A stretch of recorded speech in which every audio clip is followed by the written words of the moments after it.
انسانوں میں سب سے بڑا جذبہ، سب سے بڑا موٹیو جنسی ہے۔ اللہ نے بڑی کشش رکھی، مرد میں عورت کے لیے، عورت میں مرد کے لیے، لیکن عورت پیسیو ہے، مزاجن، وہ اقدام نہیں کرتی، آگے نہیں بڑھتی، مرد اقدام کرتا، آگے بڑھتا۔ یہ جو کشش ہے، اس کے نتیجے میں مرد اور عورت کے درمیان بے حجابی گویا کہ آگ پر تیل ڈالنا ہے، آگ بھڑکے گی۔ اسلام نے اس کو روکا ہے، پورا نظام اس کا معاشرتی، ایک بہت بڑا پردہ پورے معاشرے میں ہے، بہت بڑا پردہ، جیسے یہ چھوٹا سا پردہ آپ کو نظر آ رہا ہے نا، ادھر عورتیں ادھر مرد ہیں۔ اب یہ ہے بہت پیاری آیت ہماری خواتین کے لیے قابل غور۔ نیک بیویاں تو وہ ہیں جو تابع دار ہوں، اطاعت کیش ہوں، مردوں کا کہنا مانے، ان کی اطاعت کرے۔ حافظات للغیب، اور غیب میں ان کے لیے محافظ بنے، ان کے مال کی بھی حفاظت کرے۔ یہ نہیں خیانت کر کے اب شوہر تو گیا ہوا، جو چاہو اس کے مال میں سے جس کو میں جو چاہوں دے دوں، نہیں، یہ اس کا مال جو ہے وہ اسی کا ہے، اس کی خیانت نہیں کرے گی، وہ امانت کے ساتھ حفاظت کرے گی، اور اس کے علاوہ اپنے نفس کی حفاظت کرے گی، اس لیے کہ وہ بھی اب شوہر کی امانت ہے۔ اب اس کا جو بھی جنسی معاملہ ہے وہ اس کے اپنے اختیار میں نہیں رہا۔ اس کو مل کے بزا کہتے ہیں ہماری فقہ کے اندر، کہ در حقیقت اس کا اختیار کامل اب شوہر کے ہاتھ میں آ چکا ہے، اس کے جنسی اعضاء جو ہے وہ شوہر کے کنٹرول میں ہے، مل کے بزا، ملکیت گویا کہ اس کی ہے، لہذا اس میں کوئی خیانت اگر وہ کر رہی ہے تو وہ بھی اس کے خلاف ہو جائے گا معاملہ۔ فالصالحات قانتات، تو نیک بیویاں وہ ہوتی ہیں جو تابع دار ہو، فرما بردار ہو، اور غیب میں یعنی شوہروں کی عدم موجودگی میں، جبکہ وہ موجود نہیں ہے، حفاظت کرنے والی ہوں، اور وہ حفاظت مال کی بھی اور ان کا اپنے نفس کی بھی۔ اور یہ کام آسان نہیں ہے، آپ کو معلوم ہے۔ شوہر کبھی 4 مہینے کے لیے باہر چلا گیا ہے، کبھی 1 سال کے لیے باہر چلا گیا ہے، عورت کے لیے اپنے نفس کو تھامے رکھنا، اپنی جنسی خواہشات کو، فرض کی جوان عورت ہے، اس کی بھی تو نفسانی خواہشات ہیں، تو آسان کام نہیں ہے۔ یہی وجہ ہے، آپ کے علم میں ہوگا کہ واقعہ بڑا عجیب پیش آیا تھا، اس کو بیان کرتے ہوئے شرم بھی آتی ہے۔ حضرت عمر رضی اللہ تعالیٰ عنہ اپنے رات کے گشت میں ایک مکان کے پاس سے گزر رہے تھے، تو انہوں نے سنا کہ ایک عورت جو ہے وہ بڑے درد بھرے الفاظ میں کچھ گا رہی ہے۔ اگر مجھے اللہ اور اس کے رسول کا فرق کا خوف نہ ہوتا تو تم دیکھتے کہ اس وقت میری چارپائی جو ہے چرچرا رہی ہو۔ تو اس پر حضرت عمر جو ہے وہ تنبہ ہوا کہ ہمارے لوگ جو ہے جہاد پر جاتے ہیں، سال بھر تک واپس نہیں آتے، تو اس سے تو سوسائٹی کے اندر بہت زیادہ جو ہے ایک اندیشہ اور خطرہ پیدا ہو جائے گا۔ تو انہوں نے اب دیکھیے یہ بات بھی کہ دین میں کوئی شرم اور حیا اس معاملے میں نہیں ہے، کہ اپنی بیٹی سے پوچھا، حضرت حفصہ سے، اب وہ بیٹی بھی ہے اور ام المومنین بھی ہے، حضور کی اہلیہ ہے تو ام المومنین ہے، لہذا حضرت عمر کے لیے بھی ماں کے درجے میں ہے، اگر چاہے حضرت عمر کی صاحبزادی، کہ تم مجھے بتاؤ حفصہ، ایک عورت زیادہ سے زیادہ کتنے عرصے تک صبر کر سکتی؟ اور کوئی قباحت محسوس نہیں کی حضرت حفصہ رضی اللہ تعالی عنہا نے، کہا 4 مہینے۔ تو پھر انہوں نے یہ آرڈر نافذ کر دیا، کوئی مجاہد 4 مہینے سے زیادہ جو ہے وہ بحث پر نہ رہے، لازماً وہ آئے چھٹی لے کر اور وہ گھر پہنچے۔ آپ اس کی روشنی میں دیکھیے جو کچھ ہمارے ہاں ہو رہا ہے، امارات میں جو لوگ کام کرتے ہیں، سعودی عرب میں کام کرتے ہیں، باہر کے ممالک میں کام کرتے ہیں، جوان بیویوں کو یہاں چھوڑ جائے، پھر جو قصے ہوتے ہیں، جو سکینڈلز ہوتے ہیں، پھر جب وہ شوہر صاحب تشریف لاتے ہیں تو وہ دیور اور بیوی جو ہے مل کر اسے قتل کرتے ہیں، اس لیے کہ یہاں تو دنیا بدل چکی ہے، دیور کی اور بھابھی کے رشتہ کچھ اور ہی بن چکا ہے، لہذا وہ قتل بھی کرتے ہیں، مال بھی سارا لے لیتے ہیں۔ یہ ساری خبریں آپ اخبارات میں پڑھتے ہیں۔ یہ کیوں ہے؟ فطرت کے خلاف ایک طرز عمل آپ اختیار کر رہے ہیں، یا تو اپنی فیملیز کو ساتھ لے کر جائیے، یا یہ ہے کہ پھر یہ وقفہ کا جو ہے معاملہ زیادہ، میں سمجھتا ہوں اس حدیث کے بعد جو حضرت عمر کا فیصلہ تھا 4 مہینے کا، اس سے زائد جو ہے باہر سٹے کرنا، اپنے گھر نہ آنا، ایک اعتبار سے گناہ کے درجے کی بات ہو جائے گی۔ علیکم بسنتی و سنت الخلفاء الراشدین المہدیین، تمہارے ذمے ہے میری سنت بھی اور خلفاء راشدین جو ہے میری ان کی سنت بھی۔ انسانی تمدن کا اہم ترین اور بنیادی ترین مسئلہ کیا ہے؟ تمدن کا ایک ہے انسانی زندگی کا مسئلہ۔ انسانی زندگی کا سب سے پہلا مسئلہ وہی ہے کہ جو حیوانی زندگی کا بھی ہے، اپنی مادی ضروریات، پیٹ کھانے کو مانگتا ہے، سب سے پہلے یہی ہے، اس میں کوئی شک نہیں۔ لیکن اس کے بعد جب 2 انسان ملتے ہیں اور اس سے تمدن شروع ہوتا ہے، اس کا سب سے بڑا مسئلہ ہے انسان کی شہوت۔ اللہ نے 2 جنسیں بنا دی ہیں، مرد ہیں، عورت ہیں، اور ان دونوں کے درمیان تعلق سے نسل آگے چلتی ہے۔ اب اس معاملے کو کیسے ہارنس کیا جائے، کیسے منظم کیا جائے، یہ جذبہ بہت پوٹنٹ ہے. جو فرائڈ نے کہا ہے بس وہ یوں سمجھیے کہ ذرا زیادہ مرچ مسالہ لگا دیا, ورنہ اس میں کوئی شک نہیں کہ یہ بہت ہی پوٹنٹ جذبہ ہے انسان کا. انسٹنکٹ جو ہے, سیکس کا انسٹنکٹ, وہ بہت مضبوط ہے, بہت قوی ہے. لیکن جو شاید اتنی قوی ہو اتنا ہی اسے پھر, جو گھوڑا جتنا منظور ہو اتنا ہی اس کو لگام دینا جو ہے وہ آسان نہیں ہوتا, اس کے لیے پھر مشقت کرنی پڑتی ہے. تو اب اگر تو اس سیکس کو اوپن کر دیا جاتا, کھلا سیکس, فری سیکس, آج کل یہ لفظ استعمال ہوتا ہے فری سیکس, کیوس ہوتا, تمدن میں فساد ہو جاتا. اس کے لیے شادی کا معاملہ کہ ایک عورت کا ایک مرد کے ساتھ رشتہ رہے, سب کو معلوم ہو کہ یہ اس کی بیوی ہے, یہ اس کا شوہر ہے, تاکہ اس طریقے سے نسب کا معاملہ بھی چلے اور ایک خاندانی ادارہ وجود میں آئے. ورنہ تو خاندانی ادارہ بس کیسے وجود میں آئے گا؟ فری سیکس میں تو خاندانی ادارہ وجود میں آ ہی نہیں سکتا. تو شادی کا, نکاح کا یہ رشتہ جو ہے یہ اللہ تعالیٰ نے اختیار کیا اور یہ انسانوں کو سکھایا. اور آج کی دنیا میں تو جو یہ مرد و عورت کی مساوات کا سلسلہ ہے, یہ شیطان کا سب سے بڑا فلسفہ اور معاشرے میں فساد اور گندگی پیدا کرنے کا اس کا سب سے بڑا ہتھیار ہے. اور اب جو کچھ رہی صحیح اقدار ہماری ایشیا کے ممالک جو ہے, زیادہ تر مسلمان ممالک ہیں, ان میں خاندانی نظام کی جو بچی کھچی شکل رہ گئی ہے اس کو برباد کرنے کے لیے یہ قاہرہ کانفرنس اور بیجنگ کانفرنس, اس ایشیا کا گھیراؤ دونوں طرف سے, مشرق سے مغرب سے, کہ عورت کو آزاد کرو, عورت کو اٹھاؤ, ایمینسیپیشن کے نام پر, آزادی کے نام پر, اور مرد و عورت کی مساوات کے نام پر, تاکہ خاندانی نظام ٹوٹ کر رہ جائے, جیسے کہ ان کے ہاں ٹوٹ چکا ہے. خاندانی نظام نے, کلنٹن صاحب نے کہا تھا اپنے سال 9 کے میسج میں کہ ان قریب ہماری قوم, امریکن نیشن, بہت جلد اس کی اکثریت حرامزادوں پر مشتمل ہوگی. Born out of wedlock, وہ کسی شادی کے نکاح کے نتیجے میں کوئی وجود میں نہیں آئے, زنا کے نتیجے میں وجود آئی بھی قوم ہوگی. ون پیرنٹ فیملی رہ گئی ہے, ماں ہی باپ ہے اور وہی ماں ہے, اور وہ دونوں وہ جانتے ہی نہیں. اب وہاں بڑی ایک مہم اٹھ رہی ہے کہ ہر انسان کا حق ہے میرے سے معلوم ہو کہ میرا باپ کون ہے. وہاں تو بہت سے لوگ پتہ ہی باپ کون ہے, ذرا کیا پتہ. یہ تباہی ہے جو اس معاشرے پر آ چکی ہے, اور ہمارے ہاں بھی لوگ اسی معاشرے کی نقالی پر چیلنج کریں. وَيَسْأَلُونَكَ عَنِ الْمَحِيضِ, اور وہ عورتوں کے ایام ماہواری کے بارے میں آپ سے سوال کر رہے ہیں. قُلْ هُوَ أَذًى, کہہ دیجئے وہ ایک ناپاکی بھی ہے اور ایک تکلیف کا مسئلہ بھی ہے. فَاعْتَزِلُوا النِّسَاءَ فِي الْمَحِيضِ, تو حیض کی حالت میں اگر تمہاری بیویاں ہوں تو ان سے علیحدہ رہو, مقاربت نہ کرو. وَلَا تَقْرَبُوهُنَّ حَتَّى يَطْهُرْنَ, اور ان سے مقاربت نہ کرو یہاں تک کہ وہ پاک ہو جائیں. فَإِذَا تَطَهَّرْنَ, انسانی تمدن کا اہم ترین اور بنیادی ترین مسئلہ کیا ہے تمدن کا؟ ایک ہے انسانی زندگی کا مسئلہ. انسانی زندگی کا سب سے پہلا مسئلہ وہی ہے کہ جو حیوانی زندگی کا بھی ہے, اپنی مادی ضروریات, پیٹ کھانے کو مانگتا ہے. سب سے پہلے یہی ہے, اس میں کوئی شک نہیں. لیکن اس کے بعد جب دو انسان ملتے ہیں اور اس سے تمدن شروع ہوتا ہے, اس کا سب سے بڑا مسئلہ ہے انسان کی شہوت. اللہ نے دو جنسیں بنا دی ہیں, مرد ہیں, عورت ہیں, اور ان دونوں کے درمیان تعلق سے نسل آگے چلتی ہے. اب اس معاملے کو کیسے ہارنس کیا جائے, کیسے منظم کیا جائے, یہ جذبہ بہت پوٹنٹ ہے. جو فرائڈ نے کہا ہے بس وہ یوں سمجھیے کہ ذرا زیادہ مرچ مسالہ لگا دیا, ورنہ اس میں کوئی شک نہیں کہ یہ بہت ہی پوٹنٹ جذبہ ہے انسان کا. انسٹنکٹ جو ہے, سیکس کا انسٹنکٹ, وہ بہت مضبوط ہے, بہت قوی ہے.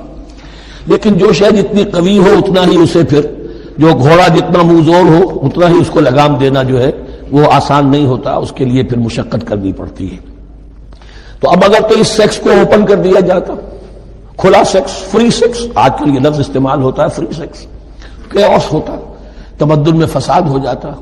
اس کے لیے شادی کا معاملہ کہ ایک عورت کا ایک مرد کے ساتھ رشتہ رہے, سب کو معلوم ہو کہ یہ اس کی بیوی ہے, یہ اس کا شوہر ہے, تاکہ اس طریقے سے نسب کا معاملہ بھی چلے اور ایک خاندانی ادارہ وجود میں آئے.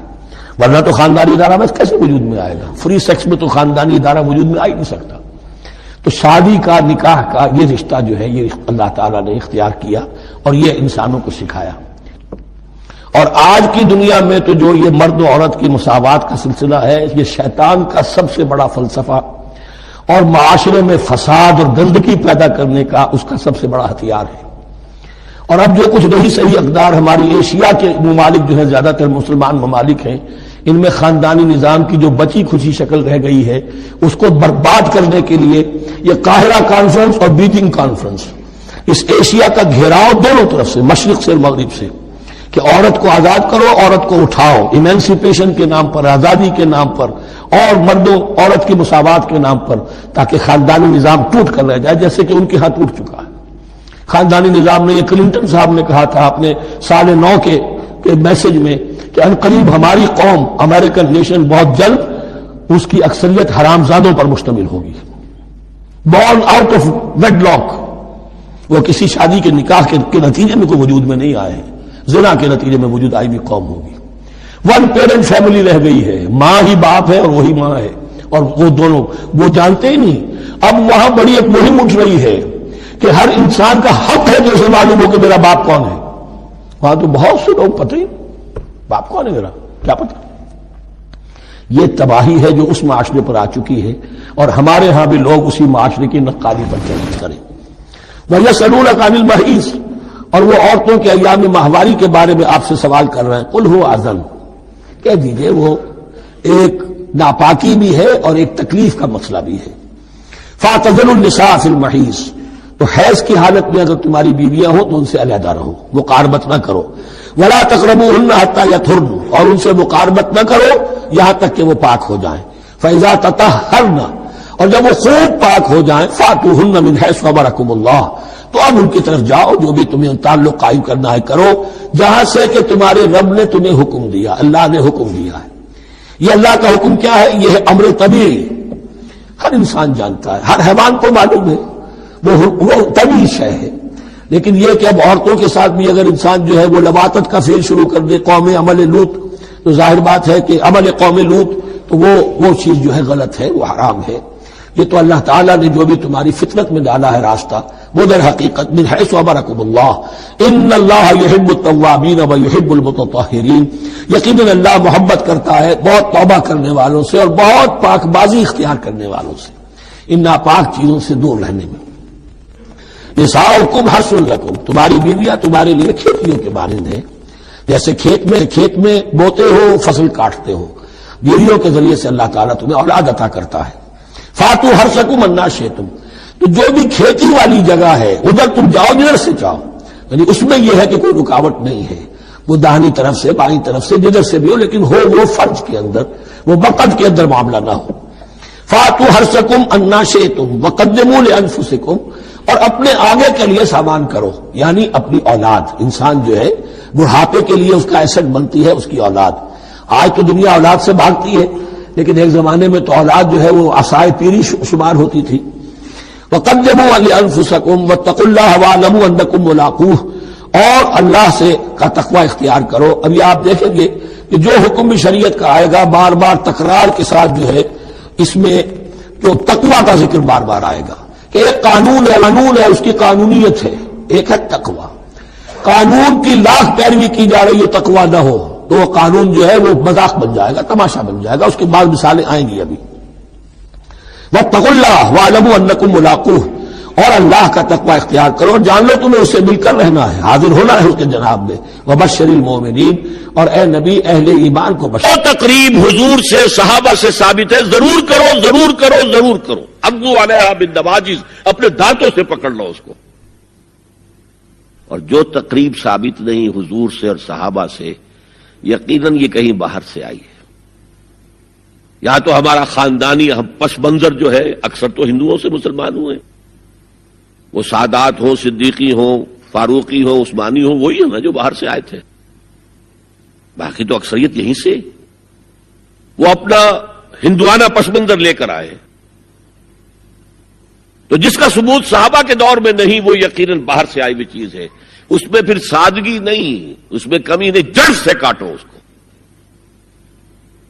اس بنیاد پر ہم نے 5 فیصلے کیے، ذرا سن لیجئے آپ بھی، اگر آپ کوئی سوشل ورک کرنا چاہیں اس کو عام کریں۔ نمبر 1، نکاح مسجد میں۔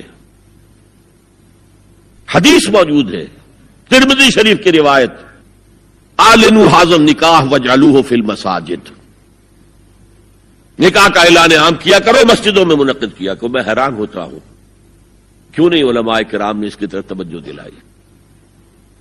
حدیث ہے. ہاں میں مانتا ہوں ان کا کہنا یہ ہے کہ یہ یہاں جو امر ہے کہ مسجد میں منعقد کرو، یہ امر وجوب کے لیے نہیں ہے، استحباب کے لیے. مستحب ہے یہ کہ مسجد میں. تو بھائی مستحب کیوں چھوڑ رہے ہو تم؟ وہ اس لیے چھوڑنا پڑتا ہے، مولوی بیچارے کی حیثیت ہے ہی نہیں معاشرے میں کہ وہ کہے جناب یہاں آئیے میرے پاس، میں نہیں آؤں گا آپ کے گھر نکاح پڑھانے کے لیے. وہ اپنا رجسٹر بغل میں دبائے بیٹھا سوکھتا رہتا ہے. وہ تو آنی تھی بارات عصر کے وقت، مغرب بھی جا رہی ہے، آئی نہیں، وہ بیٹھا غریب. پہلے 20-30 روپے ملتے تھے، اب 200 300 400 ملتے ہیں. اور کیا ہے؟ میں نے انہیں یاد دلایا دیکھو شرم کرو. عیسائیوں نے آج تک اپنے چرچ کی اور اپنے پادری کی عزت یہ رکھی ہے کہ شہزادے اور شہزادی کی شادی ہوگی وہ بھی پادری چرچ میں آئیں گے. شہزادے کی شادی ہو رہی ہے تو جو ان کی پارلیمنٹ کے ساتھ ہے چرچ، وہاں شادی ہوگی. وہاں پردہ نہیں ہے، لڑکا لڑکی دونوں آمنے سامنے کھڑے ہو کر قول و قرار کریں گے.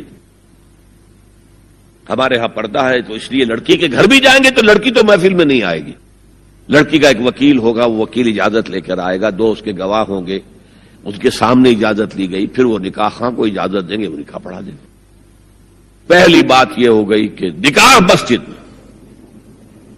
نمبر 2، نکاح کے موقع پر کوئی دعوت طعام نہیں، کوئی ثابت نہیں. دعوت طعام صرف ایک ہے، وہ ولیمہ ہے. اور اس قدر معقول بات ہے، سب باپ اپنے سینوں پر ہاتھ رکھ کر سوچیں اور میری بات سنیں. کیا بیٹی کو گھر سے رخصت کرنے کا وقت جو ہے وہ خوشی کا وقت ہوتا ہے؟ جب بیٹی گھر سے جا رہی ہو، کوئی جانور بھی آپ قربانی کے لیے کوئی مینڈھا کو بکرا لے آئیں 8-10 دن پہلے اور بچے مانوس ہو جائیں تو وہ جب آپ ذبح کرتے ہیں تو پچھاڑے کھاتے ہیں کہ نہیں بچے؟ اور یہ لختے جگر ہے، نور چشم ہے، 18 20 22 برس گھر میں رہی ہے، وہ جا رہی ہے. خوشی نہیں ہے وہاں، صرف یہ ہوتا ہے اے سائی آف ریلیف کہ ایک ذمہ داری کا بوجھ تھا، اللہ نے آج پورا کرا دیا، اتروا دیا بوجھ. پھر بھی اندیشہ ہوتا ہے، پتہ نہیں مزاج ملے نہ ملے، نئے ماحول میں جا رہی ہے، وہاں جا کر ایڈجسٹ ہو یا نہ ہو، اندیشے پھر بھی ہوتے ہیں ذہن کے اندر. تو ان سے مرغ پلاؤ کھانا اور متنجن کھانا کوئی معقول بات نہیں ہے.